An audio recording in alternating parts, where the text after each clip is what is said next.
Welcome to Horticulture, where a group of extension professionals and plant people talk about the business, production, and joy of planting seeds and helping them grow. Join us as we explore the culture of horticulture. Hi, friends. Welcome to spring. It's here. The sun shines bright as we are recording today, so it's not too warm out though. A little bit of a temperature swing. The equinox is come and gone. A little Yeah. bit is an understatement. Good one, A heck of a temperature swing. I think Yeah. we're all struggling with it. I had to wear a winter hat outside this morning. It was cold. But it was like sunburn weather 2 days ago. So. Yes. Yep. But if you wear the hat now, does it become a spring hat? I don't think it's like I imagine, Jessica, if you're feeding the cattle, Jessica, that was not a derby hat, I'm guessing. No. It was definitely a winter fascinator? wear. Yes, it was a fascinator. The cows really I see. appreciated it. Okay. They were fascinated They're by your fascinated by it. fascinator. Yeah. My mental picture is already really weird of this whole hat scenario. Hopefully it didn't scare the cattle. That's all It I'm was saying. cow print. Well, we have a guest today, Nathan Howell from Needmore Acres Farm and Kentucky Vegetable Growers Association. Welcome, Nathan. Thank you. Glad to be here today. He's just jumping right on the train of whatever it is we do here. Shaking his head at us already. Alexis, like, you have what have I gotten an into? opening thought-provoking question for us. Yes, very thought-provoking. How's everybody's allergies doing right now? Why did we have to bring that up, Alexis? Because I'm on the struggle bus, and I just need us to collectively just be together on this. Like, The local honey business is good. I was yeah, gonna say, yes. If my eyes are any indication of that, yes, and nose and ears stop. I eat like 3 tablespoons of honey a day. Yeah. And because I was very defensive over my extra bucket of honey that I had hidden in my house, my in-laws took to sell to people. That was my children's and I was my going to say your children would find that bucket, it was and then they our would eat that secret bucket of honey. bucket. That Our was a secret secret bucket. bucket. It was The our secret bucket of It was honey. our secret 3-gallon crystallized. That's some bucket Winnie of the honey. Pooh stuff right there. Yeah. I was Jess. going to say, we you're would- hoarding honey. You are not Yeah. beating the mama bear allegations now for sure. No, And we would that's gonna scoop it stick. out, and everybody would get their scoop of crystallized honey. And then now they took it, and then what did they return to me? Just a quart of uncrystallized honey that we were almost finished with in less than a month. But have I asked you this question before, Jessica? Are you guys comb honey eaters? Because I always was growing up. That was the greatest treat for me, is getting honey with comb in. And I know that's expensive when beekeepers do. You have some? Yeah. Yes, I have not given it to my children yet because I have a feeling they'll just eat the wax, which is fine if you do. that Like was it's not me. going to hurt you. Yeah. But no, But we also, just maybe don't do it. right. We just like to. Oh, see, growing up, the candle was the delicacy of the birthday cake for me. Yeah? Maybe. Brett's over there eating. I think that's maybe that's for another discussion with Brett over there eating the candles. Centrifuge that honey right off the wax and just give me the wax. Oh man, yeah, it's good stuff, Brett. This And now explains we a lot, know actually, why Brett. he is Yeah. the way he is. So, Yeah. questions have been It answered. all today. makes sense now. Yes, it's all coming together. But yeah, allergies. My gosh, I as I look around and see all the ornamental pears that have escaped, and I can practically see a cloud in the air. And I blame a lot of that on them, just because I can. I just, Because you I'm can- blaming yes. it on Easy them. target. That's fair. Yeah, seems fair to me. Seems fair. Absolutely. Do you all have bees, Nathan? We do. We actually have them seasonally. We have them brought in Okay. for pollination purposes, and very fortunate because bees and I do not get along for some reason. Uh-oh. Every time I'm around them, they seem to be attracted to me. But I like very the way you fortunate to have a guy smell. that brings them in and brings them in for pollination, removes them at the end of the season, and they go south for winter. Mm-hmm. Yeah, we just recently talked with Amanda over at the state apiarist about folks who do just that, the kind of moving bees and some pests that are coming in that may affect it and all kinds of fun stuff. So if y'all haven't, They've got their own set of challenges for sure. if y'all haven't heard that episode, go back and check it out. It's a good one. We try to be good stewards while they're here for sure. Yeah. Yeah. Well, we appreciate you joining us today, and you're, like often the Howell family does, you're wearing multiple hats and representing all kinds of different voices and perspectives. But I think the two main ones we wanted to hear from you today is, first, we'd love to just hear about your farm, how long you've been doing it, what kind of stuff y'all do. Yeah. Our farm is known as Needmore Acres Farm. Very small farm compared to most farms in Kentucky. Very diverse produce farm. It is a family operated farm. Truly is now. We used to say that when the kids were little and they helped out a lot, but now they're young adults and truly part of the farm business and structure. Uh, we, like I said, primarily produce farm, produce year round. That's probably what separates us a little bit from even produce farms in the state of Kentucky, that we do actually grow something 12 months of the year here, utilizing high tunnels, protective type structures, row covers. I feel that's where our passion is in trying to progress horticulture and vegetables in the state of Kentucky, letting folks know that, hey, we can produce it year round. People eat year round, and it's needed year round. So yeah. And I hear you say a small farm, but I feel like in horticulture we have to step back and qualify that a little bit. We maybe should talk about the intensity of production on smaller acreages, Yes, because small in row crop is different than small in fruit crop. Isn't that? you're exactly right. Yeah, I think here in the state of Kentucky, a horticulture farm is 5 acres, if I'm not misquoted there. Yeah, I think so. If you're looking at FSA type definitions, but yeah, you can do a lot of production in a small area. And of the 20, we actually only produce on about 7. So, but on that 7, there could be 3 crops in that same plot of ground throughout the year. So, very intense. So you got the ag econ guy on here. So how is it that you market those crops? Do you do kind of a variety of different market approaches? Or? We are, since I classify us as smaller scale, yeah, we do a shotgun approach in regards to marketing. Primarily, backbone would be farmers markets, local area farmers markets that are year-round markets. That was key for us, especially in the beginning. You ask how long we've been around. We've been producing for about 20 some odd years. And at that time, there were very few, if any, there were no farmers markets that were year-round in our area, in the Bowling Green area. So, like most farmers, we just started one and got the ball rolling and needed that market year-round. We do distribute to school systems in the area, restaurants in the area.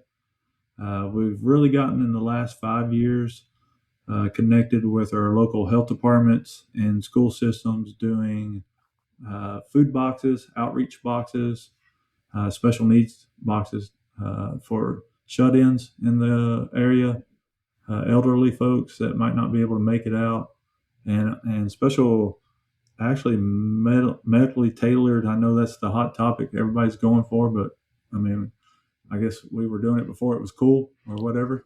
But yeah, diabetes type boxes and so forth. Small scale again, nothing large, just enough to support our family farms and about 40 other farms that we've purchased from doing that program.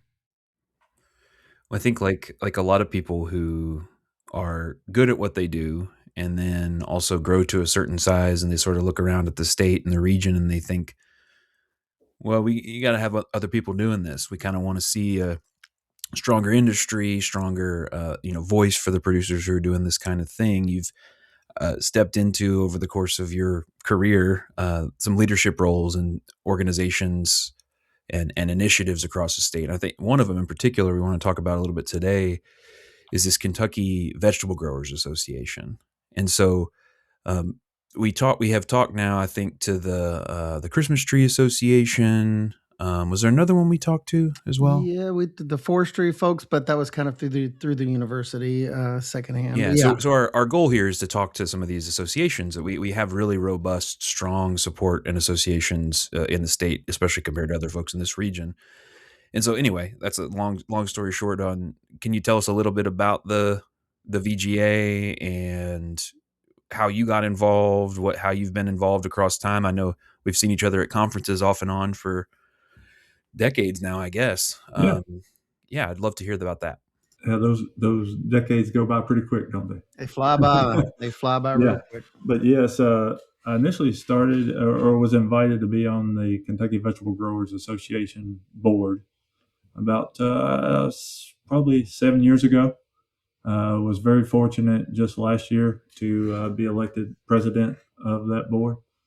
And that board has actually been around for many decades. It was actually established in 1970. So I think we celebrated our 55th anniversary of being an organization. And what that organization is, it's set up as a nonprofit. Really focuses on educational outreach, advocacy work in the industry, and also networking is kind of our core purpose of that organization. And the good thing about that organization, set aside from some others, that is a farmer. I wouldn't say owned, but it's a farmer controlled. So everybody that sits on that board is a producer, non-paid, no administration, uh, all donated times and hours invested into the what we believe and what we feel that Kentucky deserves. We want to give back what was given to us in essence.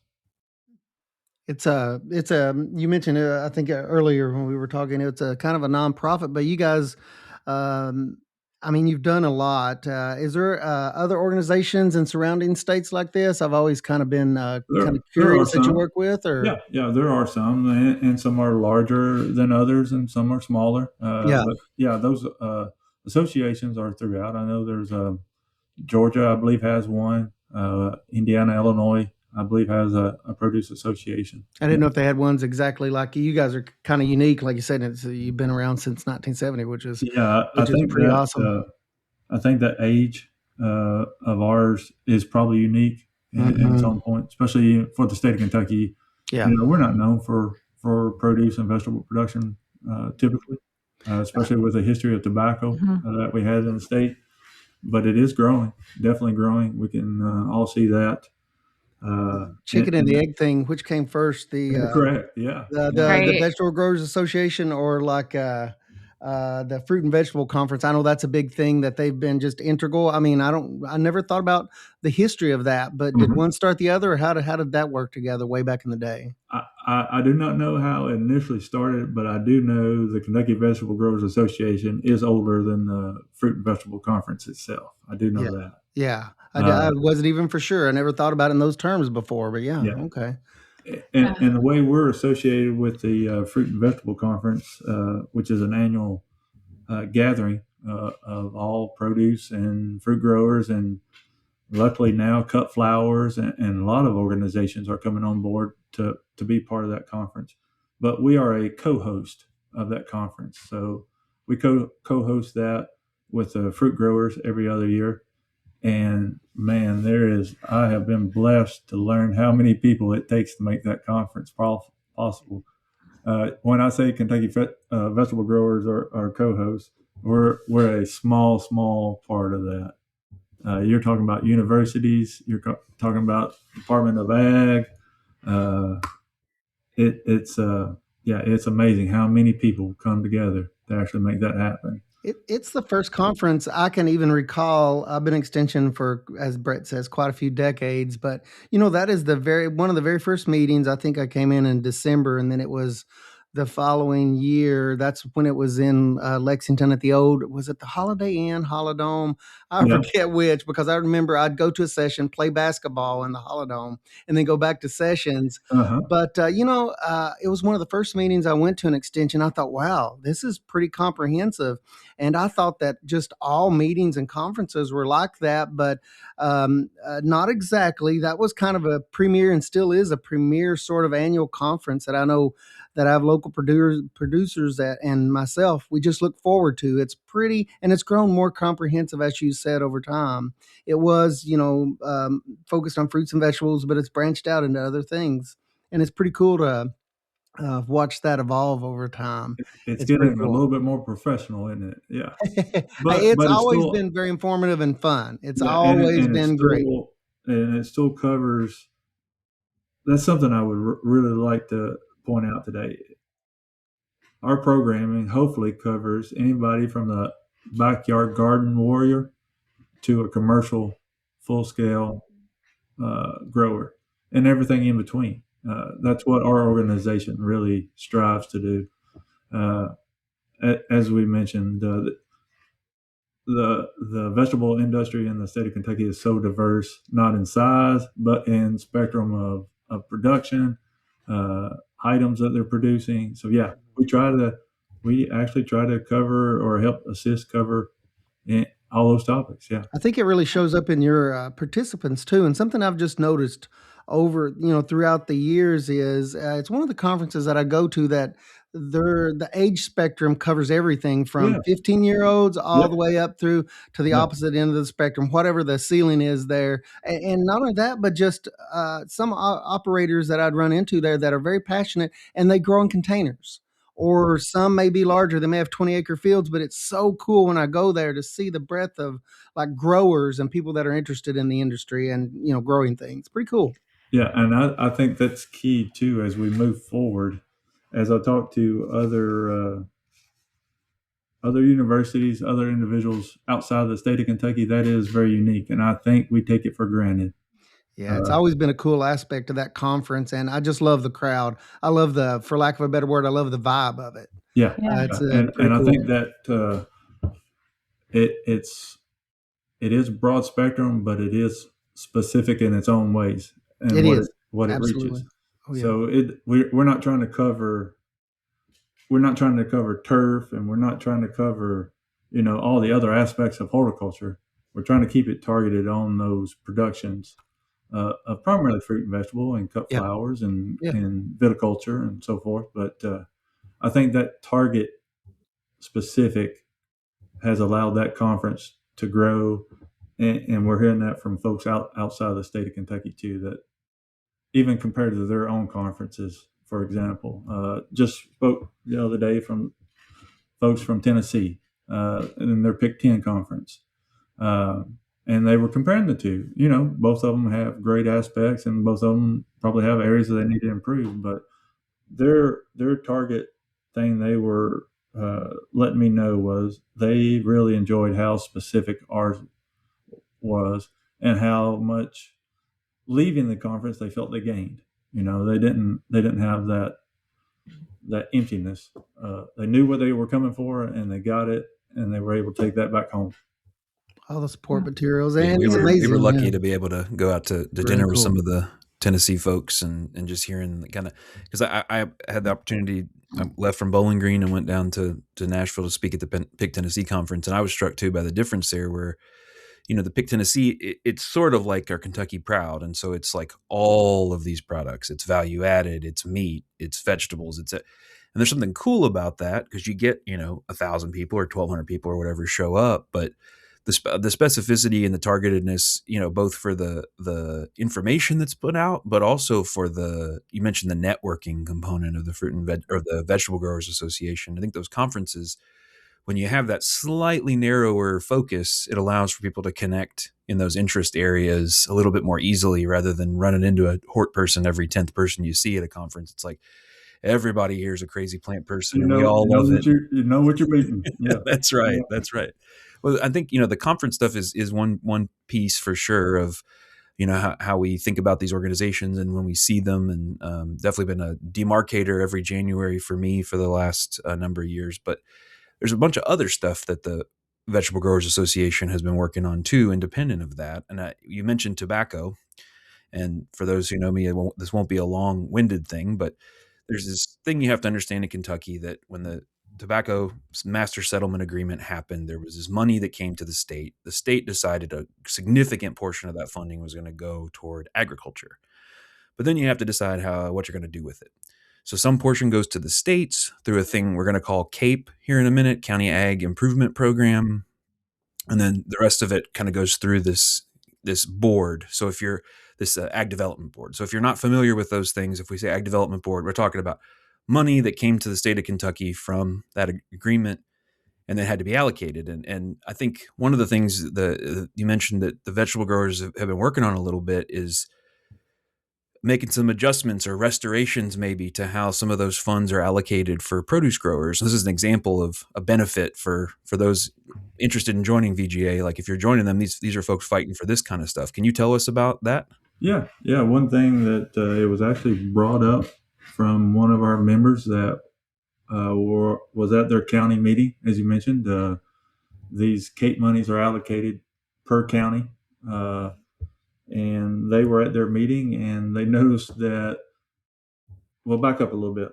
So under CAPE, there's 11 investment areas that the board directs those fundings through, and commercial horticulture falls under what is called ag diversification.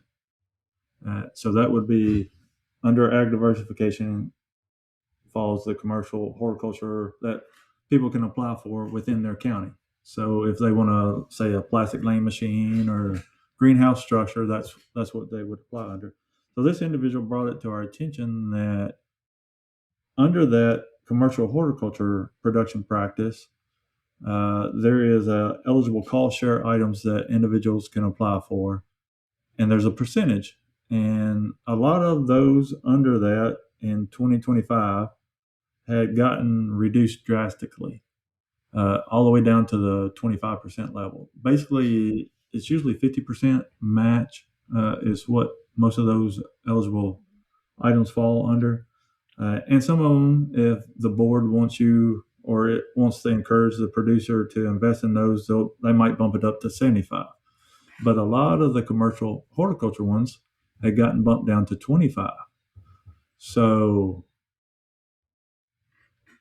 when that was brought to our attention, of course, we started asking questions, why and how can we get this re-corrected? Because we felt that it was especially a hardship. It might not be a hardship on that producer that is established and was going to invest quite a bit of dollars in a piece of equipment to start with, and that 25% match was no problem, no issue for them.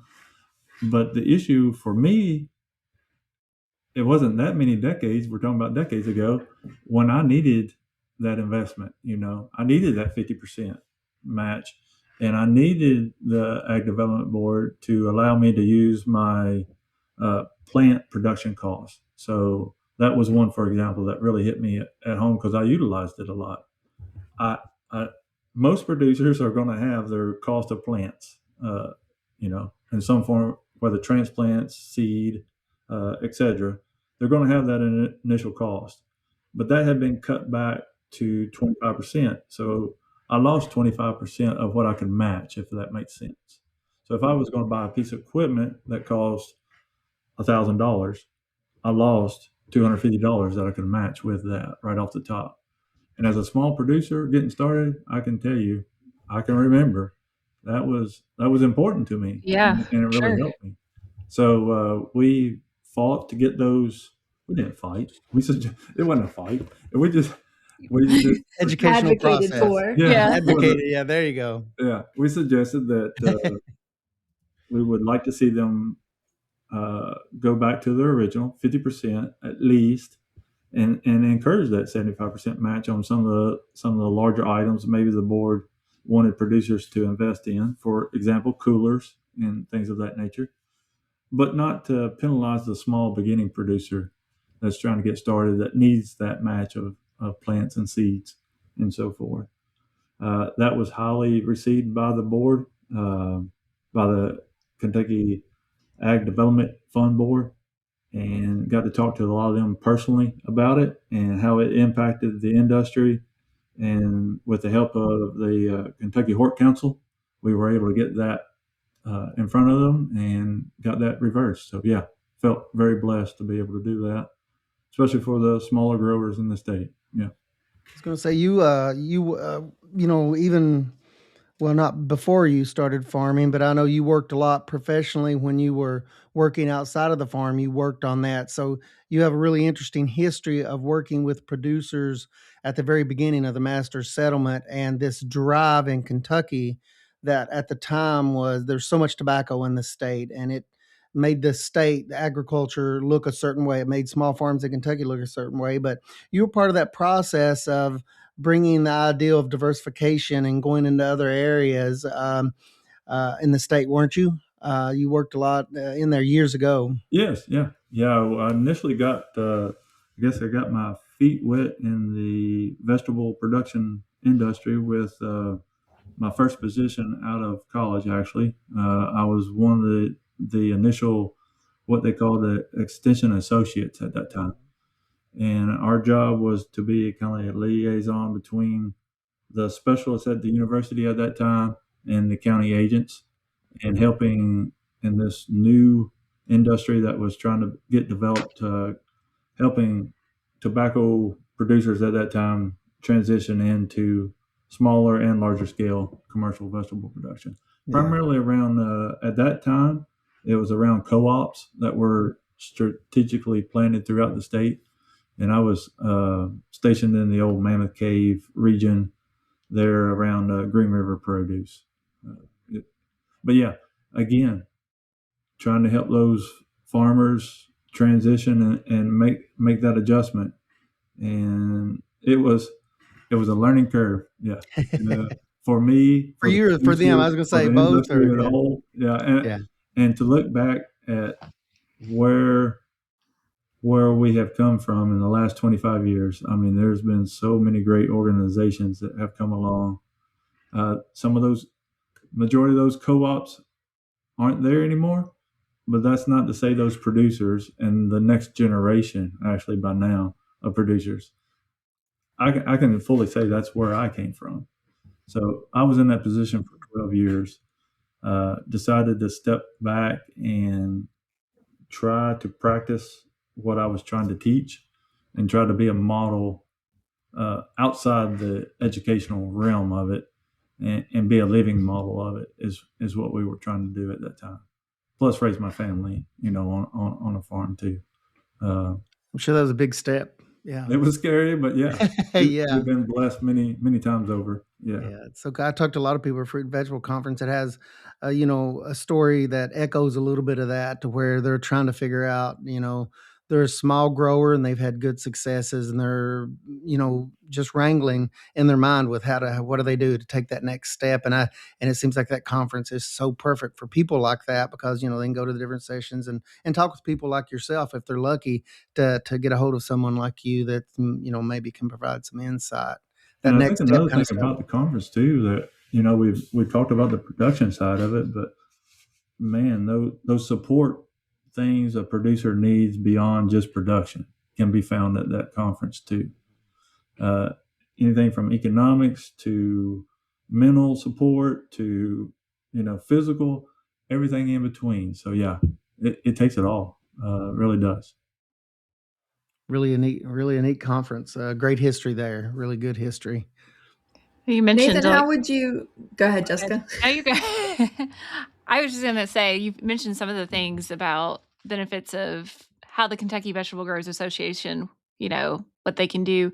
But if you are like, not necessarily your soapbox, but if somebody's like, hey, I think I might want to join, what do I, just for your average market grower or somebody, Yeah. That you're going to represent them for some of these other, doing like ag development boards and things like that. But what do they kind of get out of that by joining?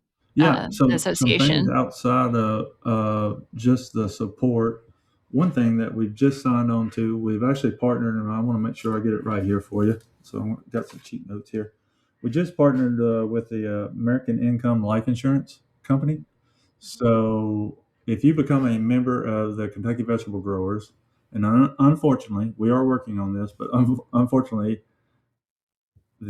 about the only way you can right now is tied with registration for the Fruit and Vegetable Conference.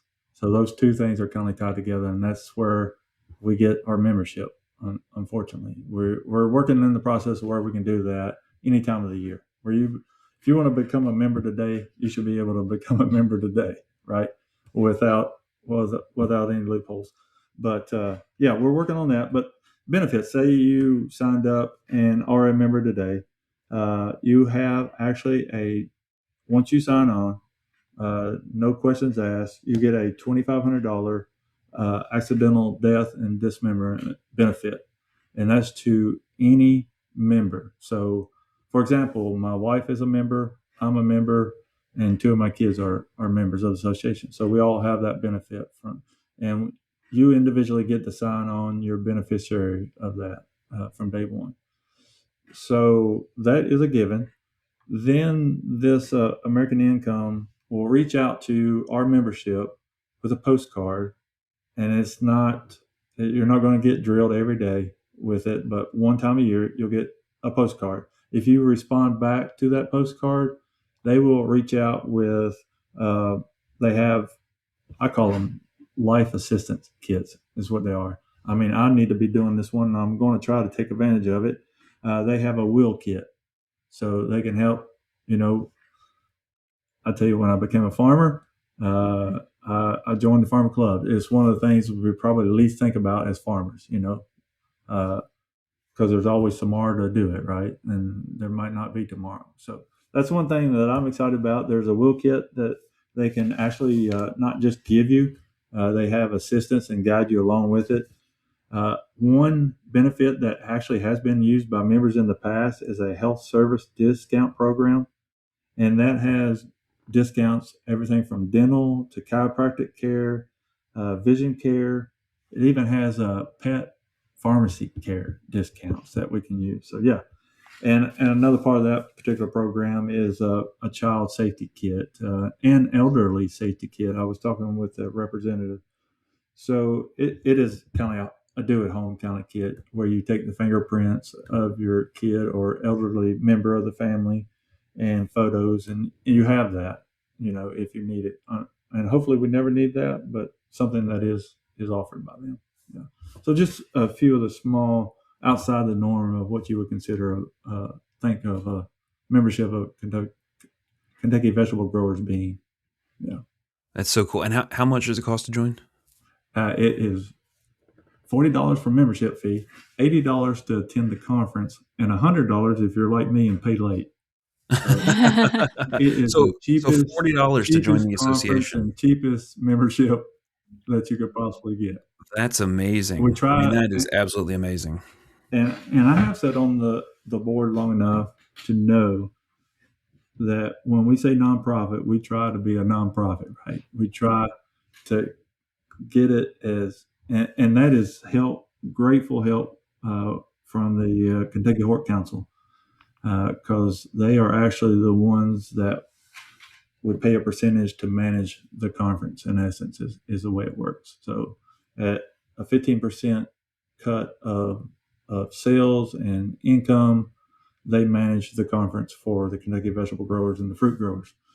But we want to reinvest profits if there are any. And in the past, there has not been some. I'll be honest with you. It's been that close.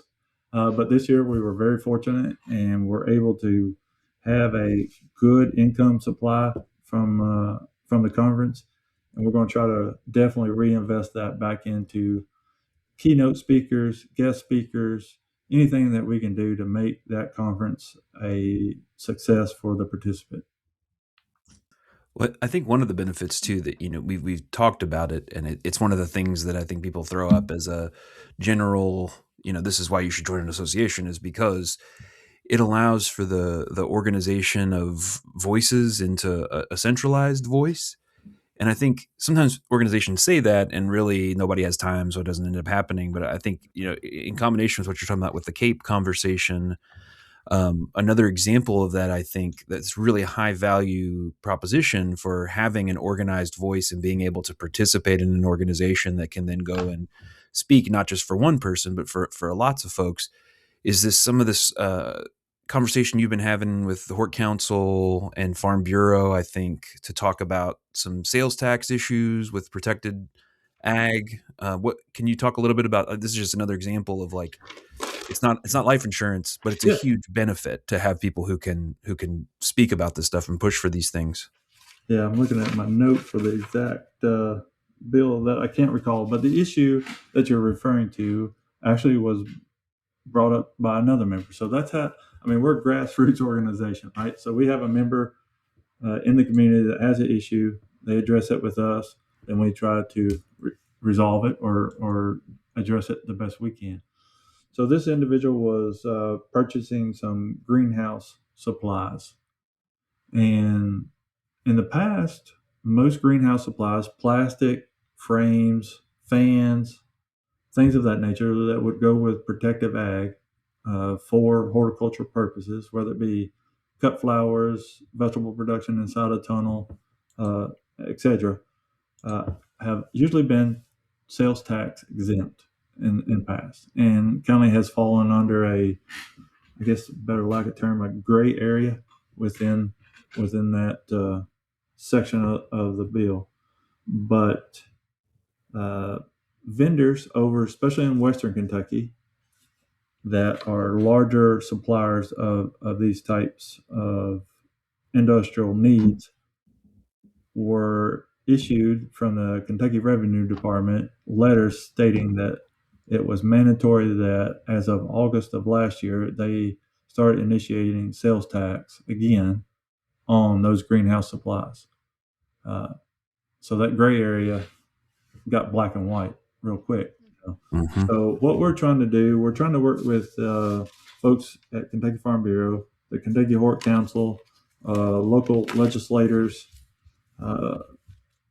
probably not in this session, but hopefully next session we will get that resolved. It has been brought to a lot of legislators' awareness, and it has actually hit home with them because some of their family members have been hit with this issue. Mm-hmm. So the passing on, and for your listeners that may not know, might not be a farm listener, typically in the state of Kentucky, most items that are associated with production ag are farm exempt. So I should have probably started there. Mm-hmm. So if I go out and buy, say, a tractor, that sales tax on that is farm exempt if I'm using that particular equipment for production. And we feel the same should be done for greenhouse structures in the state of Kentucky, especially if they're being used for horticultural type production. Yeah, and like, what are they using it for if not for farming purposes? You know what I mean? Like, it feels like that's so I can such see a small amount of people. Arguing if somebody has a recreational greenhouse, maybe in their backyard. Okay. Yeah. But, I mean, people have recreational tractors and ATVs and stuff. Good point. And aren't you supposed farms. to provide your your farm tax exempt number like that? You to those folks anyway. So like that would bypass any of your. Yeah, it doesn't. Yeah. Even though you backyard. have that, and I was actually hit with this personally myself because I gave the gentleman my farm tax exempt number that is issued by the Kentucky Department of Revenue. And he informed me that, yes, I would be paying sales tax on a greenhouse structure. And those are getting pretty pricey now. Back in the beginning, they weren't that pricey, but you can invest a lot of dollars in structure now. So, that is one item that is highly on our radar and that we're trying to hopefully get that gray area in the writing. It's such gray area, to be honest with you.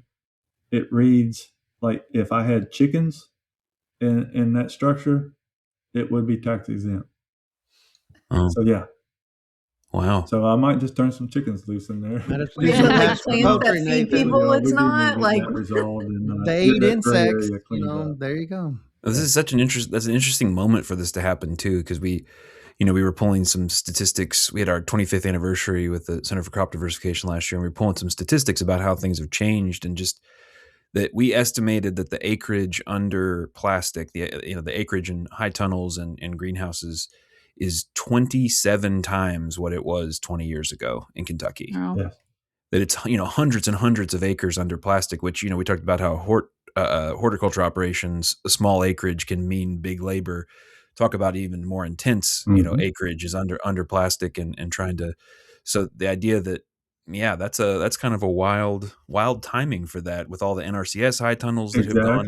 That's what I was just going to say. That it was a push. We saw a lot of that growth because of the NRCS type programs, and you got those core hubs started in counties. Then you saw your little satellite folks come off that. Yeah, now it seems like it might be a revenue source, but yeah. That's an issue that we're addressing. This is a question kind of for Alexis, Brad, and you, Nathan, I guess, for you, those numbers folks, or for folks that work directly in the industry with producers.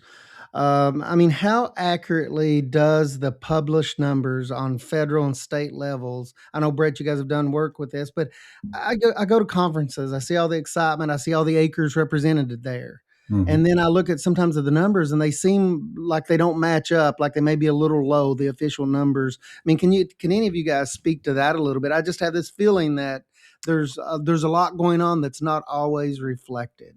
I know I have a survey that I need to fill out and send back to him. Is this an admission, Jessica? This is an admission of guilt. As we get on this topic, I have this one. Is a whole are you talking about? Yeah, I would love to address this because this is another push that Kentucky Vegetable Growers is trying to make aware. You know, the numbers are not the numbers.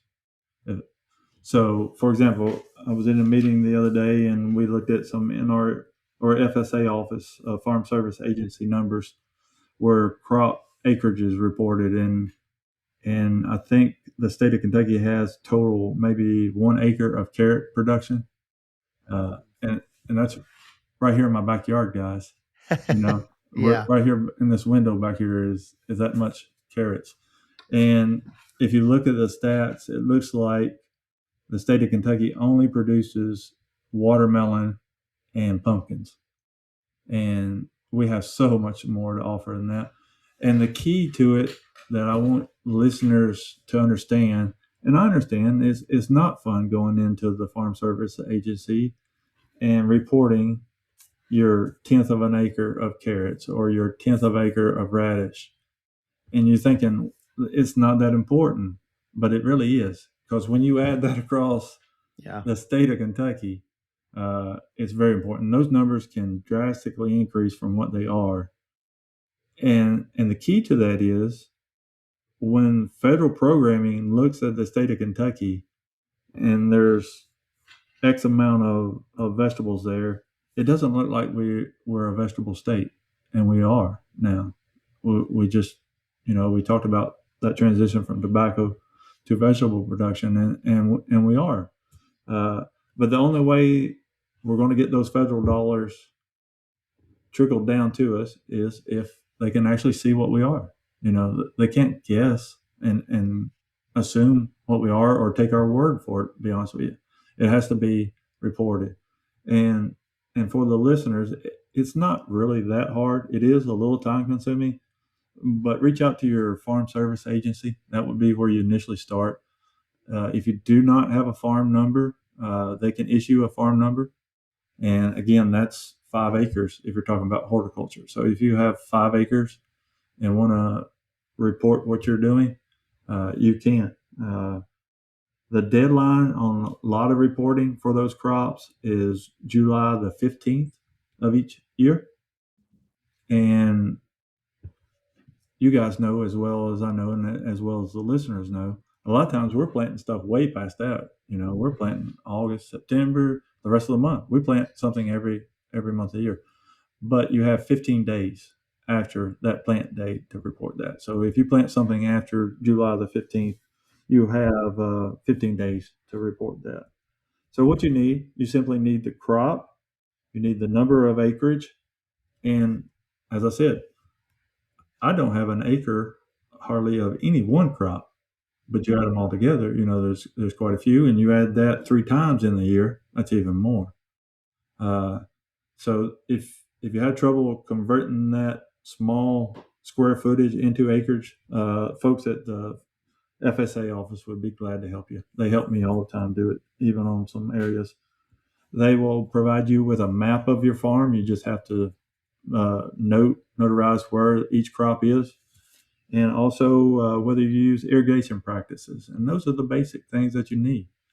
And that will help us drastically in the state of Kentucky and the Vegetable Growers Association be able to utilize those numbers to chase federal dollars and have those federal dollars chase state dollars, if that makes sense. So the state needs those numbers just as drastically as we do as an individual. So Nathan, Jessica, get that. I know. Get your paperwork in. I had to file actually a late fee to get mine in, so I can't. This is like are those? Yeah. Is that do as I say, paperwork not as I usually do always. Sometimes I guess. Yeah, there you go. Yeah. But I did get them in. Is that paperwork usually mailed, Nathan, or is the grower responsible for going to the FSA office to like ask for the paperwork to fill out? Typically, in the past, it is actually physically going into your local office. Now, the FSA structure is changing, as most things in the world today, and I see in the near future most of that being done electronically and approved outside the office. So you could do it probably from home in the future. Right now, I don't think it's to that point. I don't believe, but it is definitely heading that way. Yeah, to put a little, maybe some examples on kind of what Nathan's talking about here with the importance of reporting these is that, so let's say, for instance, you grow 1/10 of an acre of carrots, and you have other neighbors other folks who grow 1/10, and there's hundreds of you all who are growing 1/10 of an acre, and so overall there's dozens, if not hundreds, of acres of carrots across the state of Kentucky, but no one has a single whole acre. And now let's say none of you all report. Well, it looks like there's no carrots in Kentucky. If all of you report, we see that there's hundreds of acres in Kentucky. So that's step one. Step two is, let's say some novel worm is introduced from something from Southeast Asia, who knows from where, and it's affecting all of our carrot crops. And the federal government takes note of this, and they see, okay, we need to do things to help to solve problems related to this new carrot worm that's coming in and destroying carrot crops. And then so what they're going to do is they're going to look, where are all the carrots grown?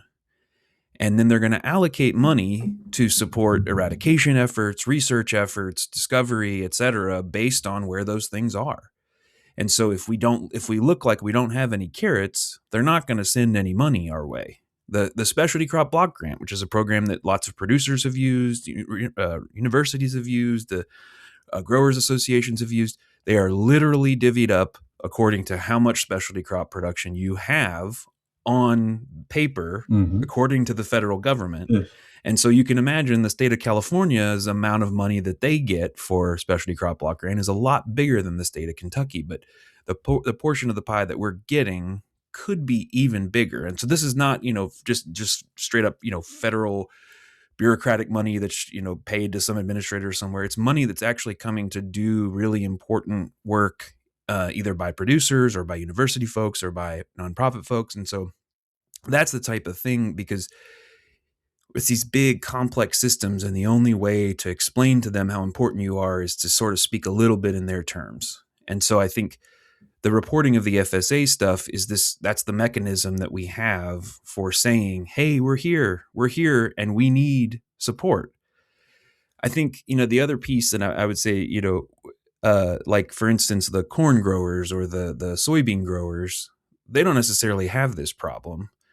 And it's because, and I'm not going to go too far down this rabbit hole, but because they have to report to FSA in order to access some of the benefits that those organizations or those crop groups get, things like the insurance programs and the other things. And there are insurance programs available for specialty crop growers, but it's kind of a back to the chicken and the egg thing.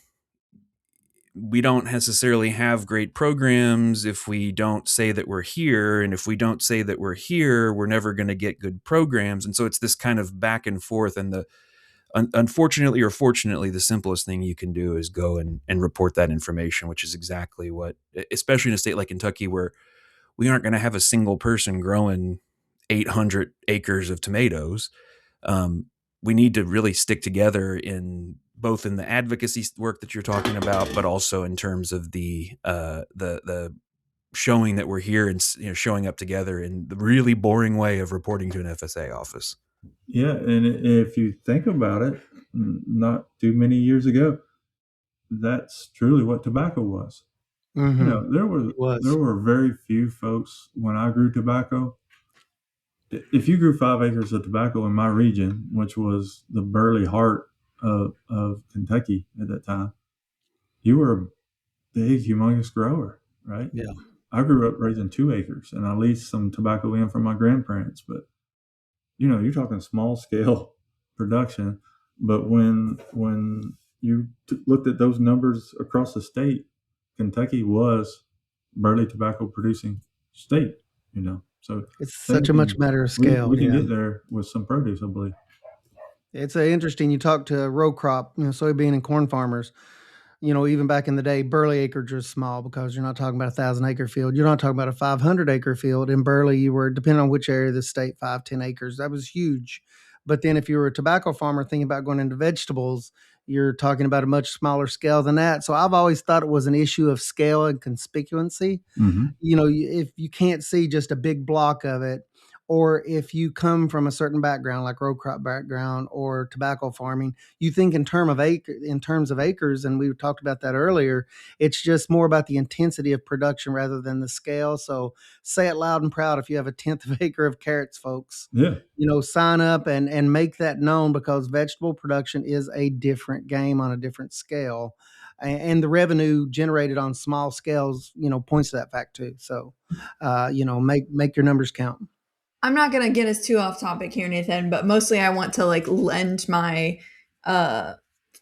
a hand if I can as we move forward, but because I'm very frustrated by, it seems like there's a lot of ways that we can get growers to understand the importance and that it even exists. So for example, I have owned a farm for 5 years. I go into my FSA office at least twice a year to fill out paperwork. I have never once been asked to fill out that crop sheet, to the acreage, you know what I mean? And so it's number one, why isn't FSA telling me that, knowing I'm a specialty crop producer? And number two, I didn't, so a lot of people don't know. Right. And so how do we set up things? Do we have a whole fill out session at Kentucky Fruit and Veg where people can come in? Everybody who's there is there for specialty crops. They all should qualify with a farm number. And, we have FSA there to help, and they fill it all out and do something. Or filling that stuff out to me is it's tantamount to voting. It's we have all these rock the vote, get out the vote. Yeah. In this context, as a grower, it's every bit as important for voicing, understanding the importance. And then, for example, we have Kentucky Proud. We have a lot of growers involved in Kentucky Proud and specialty crops. Could that not be a requirement of Kentucky Proud every year? We re-up our Kentucky Proud. Mm-hmm. Why shouldn't we be able to send in a copy of our paperwork that we filled out with FSA or acreage? They're just, I know this is not the podcast for that. Mostly I'm just wanting to say that I would love to help. We as CCD, obviously on the podcast, can help get that information out, but there has to be a better way to let growers know the importance, as well as, just how to do it. Right. Yeah. And I agree with you. I've been trying to think of how can the state of Kentucky give some form of incentive, to a producer to do that, or as you said, maybe a requirement. If they're part of this program, it's required that you report your acreage. And those conversations have been floating around. I'm not for sure the best way to address it, but boy, I sure would like to be part of the discussion to come up with something that would move forward. Well, please reach out if we can ever be of assistance there. This is one of those things that really gets my gears grinding. I can see. I like that. That's passion. I have a strong belief in it, and to not even have known as someone in this position, and also someone who farms and who's someone who goes into the FSA office more knowledgeable than the average farmer. Yes. I'm very upset that I'm just learning about this, So, I know there's a lot of people who probably also would be, because they want that power to back up, the great things that organizations like yours are doing. So, anyways, okay, I'm off of my soapbox now. Thank you for listening. I appreciate the passion. If there's one thing I can do, it's that. So, well, this has been great. Do you have any kind of closing thoughts or anything you want to leave folks with if they're curious more about the Vegetable Growers Association, or anything else you want to leave folks with? Just would encourage folks to continue the growth for sure. Like you said, a lot of folks are celebrating their 25th, right now, and that wasn't by accident. That was a plan 25 years ago help us get to where we are now. And all the listeners out there, you guys are part of the next 25, right?